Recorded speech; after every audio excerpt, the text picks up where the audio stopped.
ये अपनी third class है भौतिक और रासायनिक परिवर्तन से संबंधित।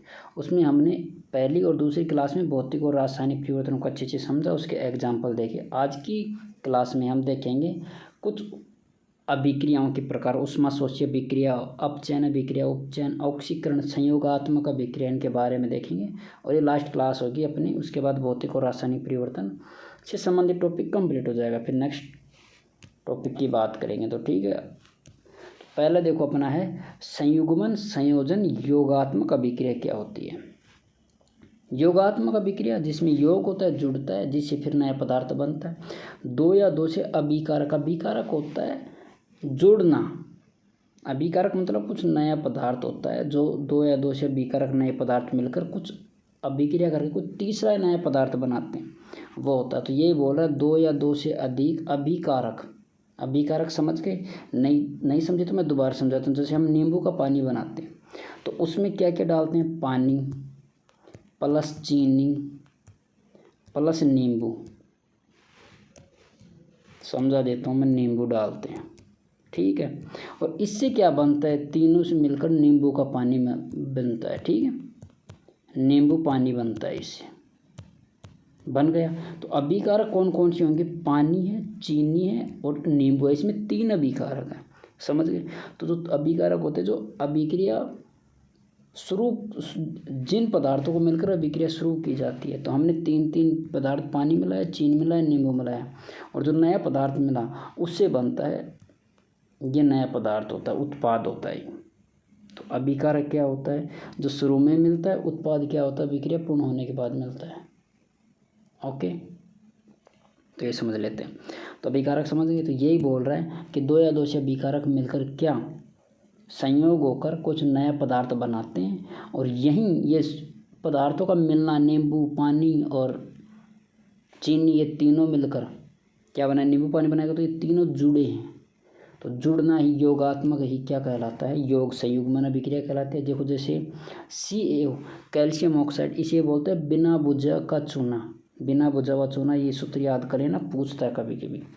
उसमें जब जल मिलाया जाता है तो कैल्शियम हाइड्रोक्साइड बनता है, और ये होता है बुझा हुआ चूना, बुझा चूना, और प्लस ऊष्मा निकलती है, और जिसमें ऊष्मा निकलती है ना, वो होते हैं ऊष्माक्षेपी अभिक्रिया। तो ये अभिक्रिया भी कौन सी हुई, ऊष्माक्षेपी। जब पढ़ेंगे हम ऊष्माक्षेपी तो भी ये आ भी जाएगा, ठीक है। तो ये याद रखना, बुझा हुआ चूना कौन सा है, ये, और जो छोटा है ये बिना बुझा हुआ चूना है। देखो मैं बुझा हुआ चूना लिख भी रखा हूँ, ठीक है। तो बुझा हुआ चूना होता है कैल्शियम हाइड्रोक्साइड, और कैल्शियम ऑक्साइड होता है ये होता है बिन बुझा हुआ। ओके, तो पूछता है कि बुझा हुआ चूने का उपयोग कैल्शियम हाइड्रोक्साइड। देखो OH का मतलब होता है हाइड्रोक्साइड, और ऑक्सीजन का मतलब होता है ऑक्साइड। तो इसमें देखो कैल्शियम में, इसमें दिखा देता हूँ मैं आपको, इसमें देखो कैल्शियम और OH का मतलब हाइड्रोक्साइड, तो कैल्शियम हाइड्रोक्साइड, और यही होता है बुझा हुआ चूना, सफ़ेदी के लिए यूज किया जाता है, ठीक है। तो ये मैं बोल रहा था। तो कभी भी पूछ लेता है कि कैल्शियम हाइड्रोक्साइड का फुल फॉर्म क्या होती है, बिना बुझा हुआ चूने का सूत्र क्या होता है। ओके, तो ये बोल रहा सफ़ेदी के लिए यूज किया जाता है। बुझे हुए चूने, कौन सा बुझा हुआ चूना, कैल्शियम हाइड्रोक्साइड को भी दीवार की सफ़ेदी के लिए किया जाता है। कैल्शियम हाइड्रोक्साइड वायु में उपस्थित CO2, कैल्शियम हाइड्रोक्साइड वायु में उपस्थित CO2 के साथ धीमी गति से प्रक्रिया करके दीवारों पर कैल्शियम कार्बोनेट की एक पतली परत बना देता है। कैसे काम करता है वो बता देता हूँ मैं।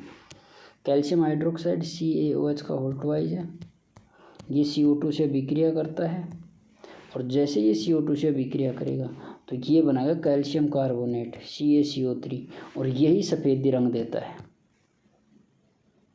इसी के कारण दीवारों पर सफ़ेद रंग आता है। इसका फॉर्मूला बता देता हूँ मैं, इसको खड़िया पत्थर भी बोलते हैं, खड़िया पत्थर, और इसी को क्या बोलते हैं, संगमरमर। इसी को क्या बोलते हैं, संगमरमर, संगमरमर। तो संगमरमर का फॉर्मूला भी यही होता है, कैल्शियम कार्बोनेट, ठीक है। तो यही बोल रहा है क्या कि कैल्शियम कार्बोनेट की एक पतली परत बन जाती है। सफ़ेदी करने के लिए 2-3 बार कैल्शियम कार्बोनेट का निर्माण होता है, और इसी दीवार पर चमक आ जाती है। तो संगमरमर का रासायनिक सूत्र भी यही होता है, कैल्शियम कार्बोनेट बता दिया। इसी खड़िया पत्थर भी बोलते हैं। तो ये फॉर्मूला है। अब है कोयले का दहन, ये अभिक्रिया बता दी थी। अब बता कोयले का दहन, कोयले में कार्बन होता है, ऑक्सीजन से O2 जलाने में सहायक होती है, ऑक्सीजन गैस का उपयोग ही जलाने में सहायक होती है, ठीक है, आग लगाने में। तो कार्बन जब O2 से विक्रिया करे तो CO2 गैस निकलता है। मैग्नीशियम के फीते का दहन, मैग्नीशियम O2 से विक्रिया करके बोलता है मैग्नीशियम ऑक्साइड बनाता है, ठीक है। तो यही, और यह बता मैग्नीशियम के फीते का जलना क्या कहलाता है, यह है रासायनिक परिवर्तन। अभी पढ़ा था हमने परिवर्तन, ठीक है। और ये किस में पढ़ा था, सेकंड क्लास में पढ़ा था, तो आया भी था, ये काफ़ी बार आ चुका है। तो ये याद रख लेना। हमने क्या पढ़ी है, संयोगात्मक अभिक्रिया। इसमें संयोग क्या होता है, देखो क्या समझे संयोग अभिक्रिया से, हमने इतना समझा है। इसमें देखो कार्बन है और ऑक्सीजन, ये दोनों जुड़े और दोनों जुड़कर CO2 बनाए, इसे बोलते हैं संयोग होना, किसी चीज़ का जुड़ना। जिस प्रकार से हमने ये रिएक्शन देखी, इसमें देखो कैल्शियम हाइड्रोक्साइड और CO2 गैस, CO2, ये दोनों जुड़कर ये कैल्शियम कार्बोनेट बनाए, इसे खड़िया पत्थर बोलते हैं। तो दोनों अभिकारक कौन कौन से, कैल्शियम हाइड्रोक्साइड और CO2 कार्बन डाइऑक्साइड, दोनों अभिकारक जुड़े और एक नया पदार्थ क्या बनाए, कैल्शियम कार्बोनेट, इसे बोलते हैं योगात्मक अभिक्रिया। समझे बात।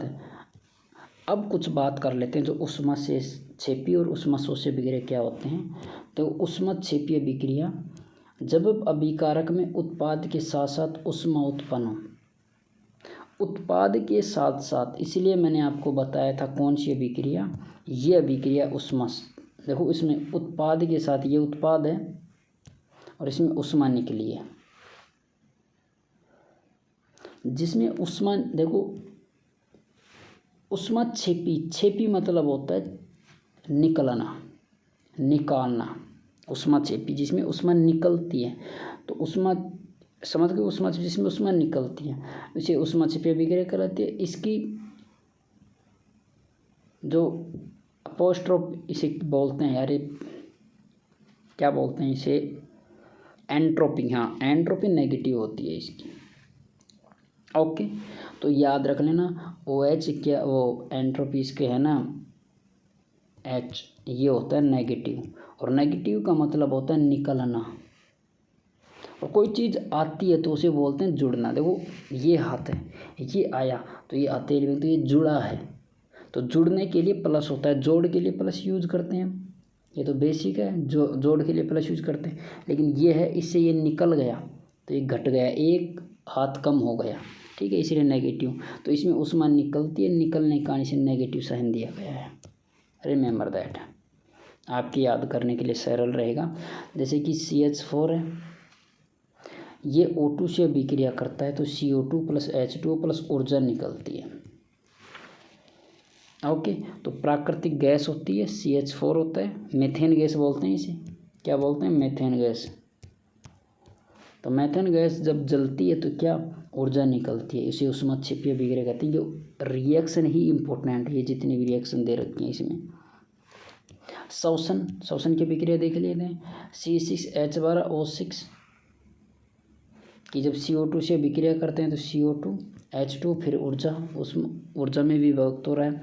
साग सब्जियों का विघटित होकर खाद बनना, जब खाद बनता है तो सड़ गलता है तो भी उष्मा निकलती है। और एक अभी अपने क्या पढ़ा है, ये अभिक्रिया, ये अभिक्रिया याद रख लेना। और ये कौन सी अभिक्रिया है, बिन बुझे चूने का, जब नमी से अभिक्रिया, जब H2 से अभिक्रिया करते हैं तो बुझा हुआ चूने का निर्माण होता है प्लस उष्मा निकलती है। तो ये 3-4 एग्जाम्पल थे, ये याद कर लेना, ओके।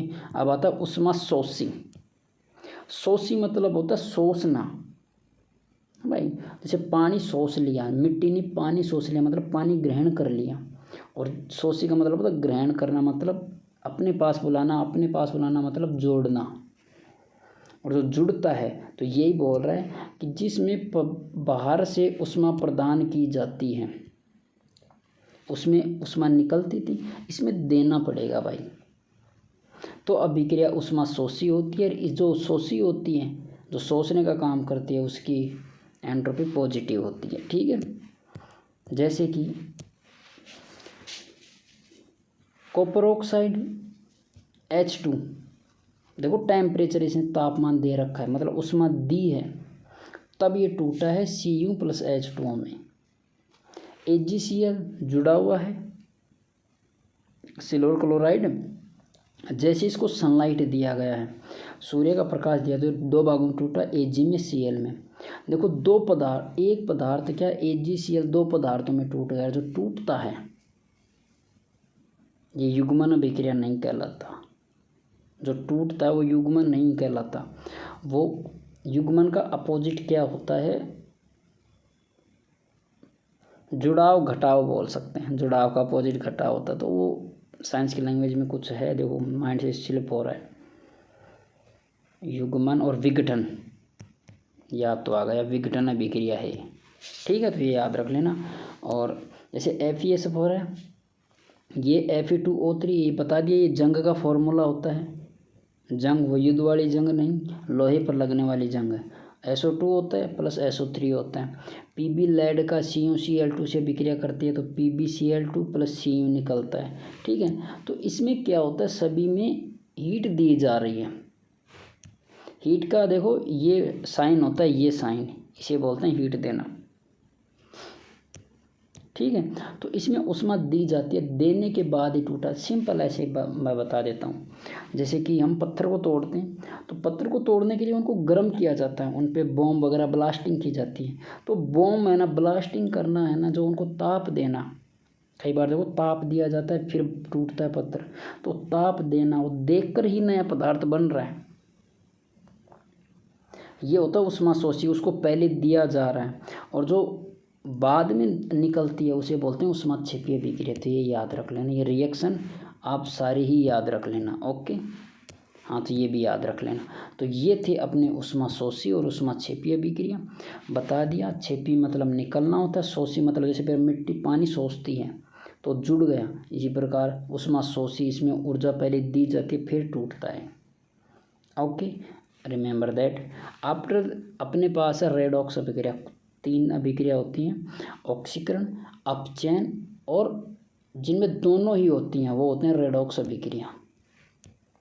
तो रेडॉक्स अभिक्रिया में क्या होता है, दोनों ही होता है, ठीक है। तो अब रेडॉक्स अभिक्रिया समझ गए। तो ऑक्सीकरण और अपचयन जिनमें दोनों होते हैं, तो इन दोनों को समझ लेते हैं। तो दोनों को समझते हैं। ये तो है ऑक्सीकरण को दर्शाता है और ये कहलाता है अपचयन को दर्शा रहा है, ठीक है। तो इनको बात कर लेते हैं। देखो ऑक्सीकरण किसी पदार्थ में ऑक्सीकरण होना, ऑक्सीजन का जुड़ना, और अपचयन मतलब ऑक्सीजन का घटना। एक याद रखना, ऑक्सीकरण, ऑक्सीकरण मतलब ऑक्सीजन का जुड़ना, शब्द से याद रखना। ऑक्सीजन का योग होता है, जिस प्रकार से मैग्नीशियम में O2 जुड़ा तो मैग्नीशियम ऑक्साइड हो गया, सल्फर में O2 जुड़ा तो SO2 हो गया, ठीक है। और एक याद रख लेना, इसमें ऑक्सीकरण में ऑक्सीजन जुड़ता है, हाइड्रोजन निकलता है। अपचयन इसका जस्ट विपरीत होता है, हाइड्रोजन जुड़ता है और ऑक्सीजन निकलता है। एक याद रख लेना, दूसरा अपना ऑक्सीकरण याद रख लेना। ऑक्सीकरण मतलब ऑक्सीजन जुड़ता है, हाइड्रोजन निकलता है, ओके। तो अब बात कर लेते हैं जिस प्रकार से, ये देखो CH3CH2OH क्या है, एथेनॉल है। एथेनॉल का जब ऑक्सीकरण किया जाता है, ऑक्सीजन जोड़ा जाता है, तो ये बनता है CH3CHO प्लस H2 गैस निकल गई। इसमें देखो ऑक्सीजन जुड़ा है और हाइड्रोजन क्या निकल गया। अब आप बोलेंगे ऑक्सीजन कहाँ जुड़ा, तो देखो ऑक्सीजन तो जुड़ा, ये रहा। आप बोलोगे ये ऑक्सीजन है तो ठीक है, तो हाइड्रोजन निकला, तो हाइड्रोजन निकलना भी क्या कहलाता है, अब वो ऑक्सीकरण कहलाता है, ठीक है। अब इसी प्रकार देखो इसमें एथीन है, एथीन में जब H2 दिया जाता है निकेल की उपस्थिति में, तो ये बनता है एथेन। इन एन आइन होता है, ये समझो, तो इन में डबल होता है, एन में सिंगल होता है और आइन में ट्रिपल होता है, बॉन्ड होता है। ये 3 बॉन्ड होते हैं। ये इतना समझने की ज़रूरत नहीं है आपको, इतना गहन अध्ययन करने की, और बेसिक तो है ही। अगर L1 से संबंधित है, L2 से संबंधित है, तो साइंस के बारे में इतना पता होगा, बॉन्ड के बारे में, ओके। तो मैं समझ के चलाऊँ, इतना तो नॉलेज है बॉन्ड के बारे में, ओके। अब देखो नीचे देखो, दो बात पढ़ ली हमने ऑक्सीकरण में, क्या क्या, ऑक्सीजन का जुड़ना, हाइड्रोजन का निकलना। तीसरा क्या है, किसी पदार्थ में विद्युत धनी तत्वों का निकलना, विद्युत धनी तत्वों का निकलना। जैसे Ki है का Cl2 से अभिक्रिया करते हो तो KCl प्लस I2, इसमें आयोडीन निकल गया तो ये विद्युत धनी तत्व है। ओके, तो फिर कल बाहर आई, ठीक है, तो इसमें क्या होता है, ये विद्युत ऋणी है, जैसे जैसे नीचे जाते हैं तो ये विद्युत धनी हो जाते हैं, ये तो ये विद्युत धनी है। ओके, तो विद्युत धनी तत्वों का जुड़ना, ओ निकलना, और विद्युत ऋणी तत्वों का, देखो नेक्स्ट में पढ़ो, विद्युत ऋणी तत्वों का जुड़ना। विद्युत ऋणी तत्व कौन से हैं, देखो ये ऊपर वाले हैं, ये रहा, तो Mg में Cl2 जुड़ा तो MgCl2, तो ये ऊपर वाले विद्युत ऋणी हैं और ये नीचे वाला विद्युत धनी है। फिर कल बाहर आई है, तो ये याद रख लेना, ये जब पीरियोडिक टेबल पढ़ेंगे उसमें समझा देंगे, पर ये इतना याद रख लेना। ओके, जस्ट इसका विपरीत इसमें भी, किसमें, अपचयन में, अपचयन में जस्ट इसका विपरीत होगा। क्या होगा, जिसमें विद्युत, इसमें धनी निकला है तो इसमें योग होगा, इसमें ऋणी जुड़ा है इसमें निकल जाएगा। जैसे ऋणी है क्लोरीन, देखो क्लोरीन इसमें बाहर निकल गया, FeCl2 होगा, FeCl3 से 3 से 2 हो गया तो निकला है। तो ये कुछ 3 बातें थी अपचयन उपचयन से संबंधित। अगला देखो क्या कहलाता है, ये आधुनिक अवधारणाएं, कुछ अवधारणाएं हैं जो आधुनिक तरीके से हैं, वो याद रख लेना कि वे तत्व परमाणु आयन या अणु इलेक्ट्रॉन त्यागता है। नई बात आ गई। ओके, जैसे सोडियम Na+ 1 इलेक्ट्रॉन त्यागा, Fe है एक और त्याग के Fe+3 में आ गया, Cl है Cl2 बना के 2 इलेक्ट्रॉन त्याग दिया। तो ये तो कहता है ऑक्सीकरण, ऑक्सीकरण में इलेक्ट्रॉन त्यागना, ऑक्सीजन का जुड़ना, हाइड्रोजन का निकलना। जस्ट इसके विपरीत जो ग्रहण करता है, आधुनिक उदाहरण में जो इलेक्ट्रॉन को ग्रहण करता है, क्योंकि ये विद्युत ऋणी को क्या करता है, ये विद्युत ऋणी को निकालता है। देख लो, अपचयन विद्युत ऋणी को क्या करता है, निकाल रहा है, देखो। तो हमें 4 परिभाषा पढ़ी है ऑक्सीकरण की। एक चीज़ है ऑक्सीकरण का जस्ट विपरीत कर लेना, ठीक है। ऑक्सीकरण में पहला पढ़ा है ऑक्सीजन का जुड़ना, दूसरा पढ़ा है हाइड्रोजन का निकलना, तीसरा पढ़ा है विद्युत धनी का निकलना, और चौथा क्या पढ़ा है हमने,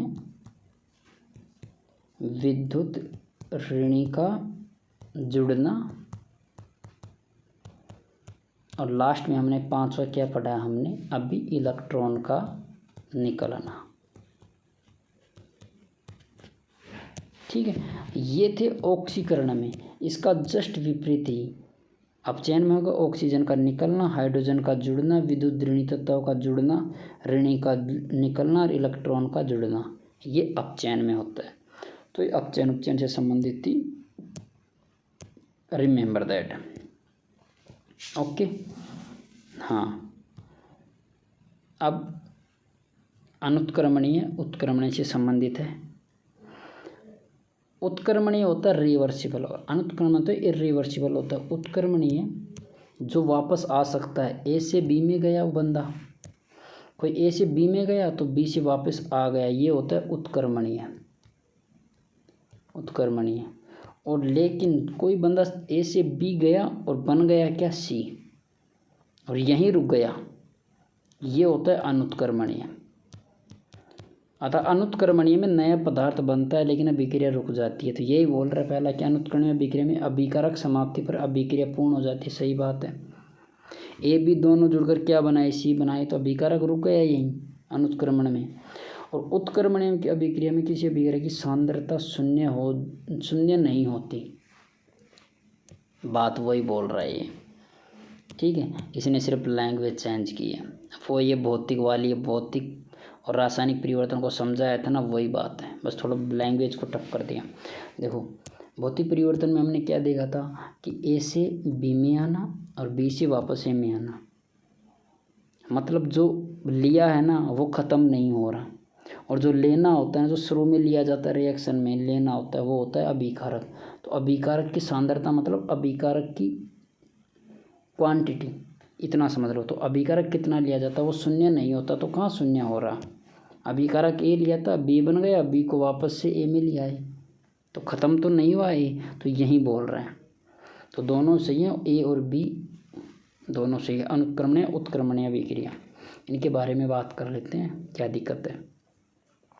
देखो ये मैं बता भी चुका हूँ, फिर भी आपको देखना तो पढ़ लो। उत्क्रमणीय और अनुत्क्रमणीय। उत्क्रमणीय अभिक्रिया अभी दोनों दिशा में चलती है। देखो अभिकारक से उत्पाद दोनों दिशा में, देखो मैंने बताई है, देखो ये रहा, यही बोला है मैंने, ए से गया बी में, बी से वापस आ गया ए में, तो ये देखो ए से बी और बी से ए दोनों दिशा में चलती है, तो यही बात है।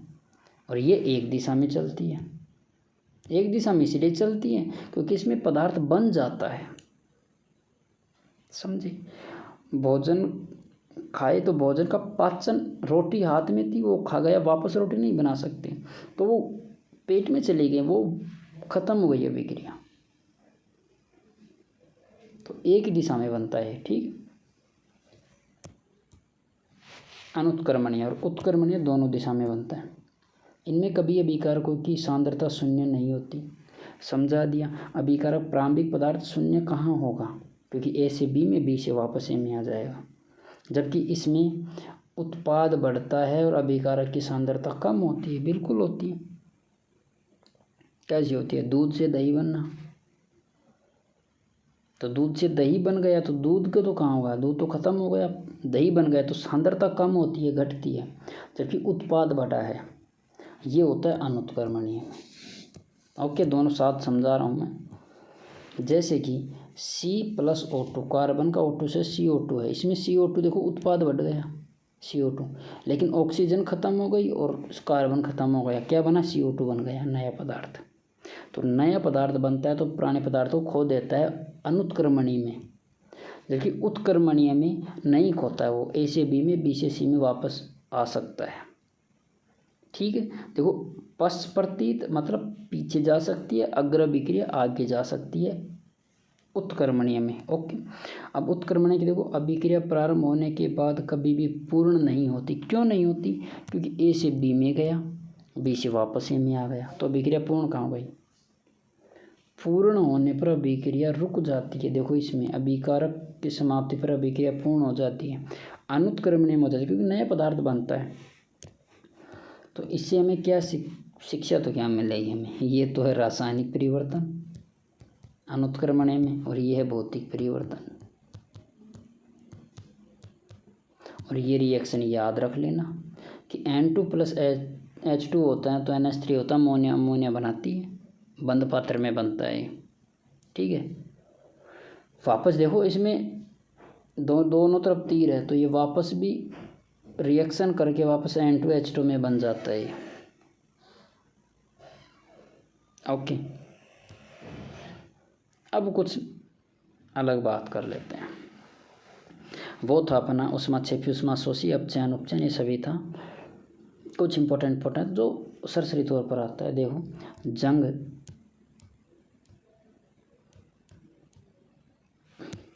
जंग क्या होता है, लोहा वायुमंडल, समझा देता हूँ, साथ साथ ही समझा भी देता हूँ। वायुमंडल में ऑक्सीजन की आर्द्रता से अभिक्रिया करता है तो फेरस ऑक्साइड बनाता है Fe2O3। ये होता है कि जब Fe की अभिक्रिया, ये पहला पॉइंट क्या कर रहा है कि जब Fe की अभिक्रिया O2 और नमी H2O से करता है ना, तो ये बनाता है Fe, ये तो भी बताया तो था ही, Fe2O3 बनाता है, फेरस ऑक्साइड बनाता है, इसे ही जंग बोलते हैं। तो ये रासायनिक सूत्र है, मैंने बता दिया था अभी।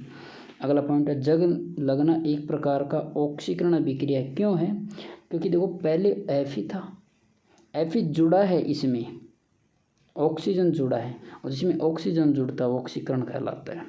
पहले Fe था, ऑक्सीजन इसमें जोड़ा। अब देखो ये फोटो अभिक्रिया है, इसके साथ ये एक चीज़ और बोल सकता है, ये तीनों है ना, ये योगात्मक अभिक्रिया है। ये योगात्मक अभिक्रिया, तीनों जुड़े हैं, FeO2 और H2O तीनों मिलकर फेरस ऑक्साइड होती है, योगात्मक अभिक्रिया है।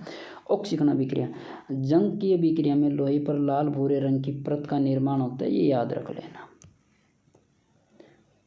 लाल भूरे रंग का आना ही ऑक्साइड का वो फेरस ऑक्साइड का एग्जाम्पल होता है, जंग लगने का होता है। लोहे पर जंग लगना एक प्रकार का संक्षारण का उदाहरण है, याद रखना। संक्षारण क्या होता है? लोहे का आर्द्र वातावरण के साथ क्रिया कर भूरे रंग का पदार्थ बनाना, चांदी पर काली परत चढ़ना, तांबे पर हरी परत चढ़ना आदि उपचयन अभिक्रिया के फलस्वरूप होने वाला संक्षारण है। तो याद रखना, चांदी पर काली परत चढ़ती है, तांबे पर हरी परत चढ़ती है, ये संक्षारण होता है। ठीक है, मतलब खराब होना इतना। और जंग को अगर बचाते हैं, जंग लगने से लोहे को बचाते हैं तो यशद लेपन करते हैं, ये याद रख लेना। एक काफ़ी बार पूछा है कि Fe पर जस्ते की परत चढ़ाना, ये जिंक होता है, जिंक या जस्ता, इसे बोलते हैं यशद लेपन अभिक्रिया। यशद लेपन काफ़ी बार पूछ चुका है, यशद लेपन क्या है। तो Fe पर जिंक की परत चढ़ाना, लोहे को संक्षारण से बचाने के लिए किसका उपयोग किया जाता है? किसका उपयोग किया जाता है भाई? जिंक का उपयोग किया जाता है, काफ़ी बार पूछता है, ये याद रख लेना। देखो इसमें लिख भी रखा है कि लोहे को जंग से बचाने के लिए पेंट, तेल या ग्रीस किया जाता है। इसके अलावा क्रोमियम का लेपन, एनोडीकरण किया जाता है। मिश्र धातु बनाकर भी लोहे को जंग से बचाया जा सकता है। मिश्र धातु का मतलब होता है Fe प्लस जिंक, देखो दो धातुओं का मिलना ही मिश्र धातु कहलाता है, रिमेंबर दैट। ओके, काफ़ी बार पूछता है, एनोडीकरण भी होता है, क्रोमियम का लेपन भी होता है। उदाहरण, चांदी का काला पड़ना, सल्फर जुड़ने से ये सिनेबार बनता है, Ag2S होता है। ठीक है, तो चांदी काली कब पड़ती है? जब सल्फर जुड़ता है। तांबे पर हरे रंग के पदार्थ का जमाव होना, तांबा है, कॉपर, CuCO3, ये कैल्शियम वो कॉपर हाइड्रोक्साइड बनता है, जुड़कर फिर ये हरा रंग का बनता है। लोहे पर जंग लगना, वो Fe2O3, देखो जंग लगना होता है XH2O, नमी आ जाना। स्टील की चमक कम होती है जंग लगने के कारण। यशद लेपन, देखो ये आ गई ना प्रक्रिया, यशद लेपन काफ़ी इम्पोर्टेंट है, इसलिए आ गई है कि जंग लग से बचाने के लिए लोहे एवं इस्पात पर जिंक की पतली परत चढ़ाना, जिंक या जस्ता भी बोल सकता है इसे, इसका फॉर्मूला भी दे सकता है Zn मूल तत्वों का। ठीक है, तो ये याद रख लेना। अगला है विकृत गंधिता, तेलीय खाद्य सामग्री को लंबे समय तक रखने पर उसका उपचयित ऑक्सीकरण हो जाना विकृत गंधिता कहलाता है। ठीक है, तो काफ़ी दिनों तक वो सड़ गल जाना, उसमें गंध आ जाना, वो विकृत गंधिता है। गंध अच्छी भी हो सकती है, सुगंध गंध है ना, विकृत मतलब खराब हो जाना। इससे ऑक्सीकरण हो गया, ऑक्सीकरण के लिए प्रतिऑक्सीकारक यूज किया जाता है इसे मिलाने के लिए। चिप्स का उपचयन ऑक्सीकरण रोकने के लिए थैलियम गैसों में क्या वो थैली में नाइट्रोजन गैस भरी जाती है। चिप्स के अंदर जो भोज्य सामग्री होती है ना, खाने की चीज़ होती है, वो खराब ना हो तो नाइट्रोजन गैस भरी जाती है। क्यों? क्योंकि उसका ऑक्सीकरण ना हो, तो प्रतिऑक्सीकारक के रूप में नाइट्रोजन गैस भरी जाती है। लोहे को जंग लगने से बचाने के लिए तेल, पेट्रोल, ये तो हो ही गया अपना। तो ये अपना था, बता दूं, भौतिक और रासायनिक परिवर्तन। भौतिक और रासायनिक परिवर्तन 3 क्लास हुई है, देख लेना, शुरू से देखना, पहले पहली, फिर दूसरी, फिर तीसरी, इसी प्रकार ये देखना, तभी समझ में आएगी। नेक्स्ट टॉपिक हम मिलेंगे, तब तक के लिए हाँ, इसकी PDF अगर चाहिए आपको तो टेलीग्राम ग्रुप है, 1 क्लास और जिस नाम से YouTube चैनल है उसी नाम से टेलीग्राम है। ओके, मिल जाएगा।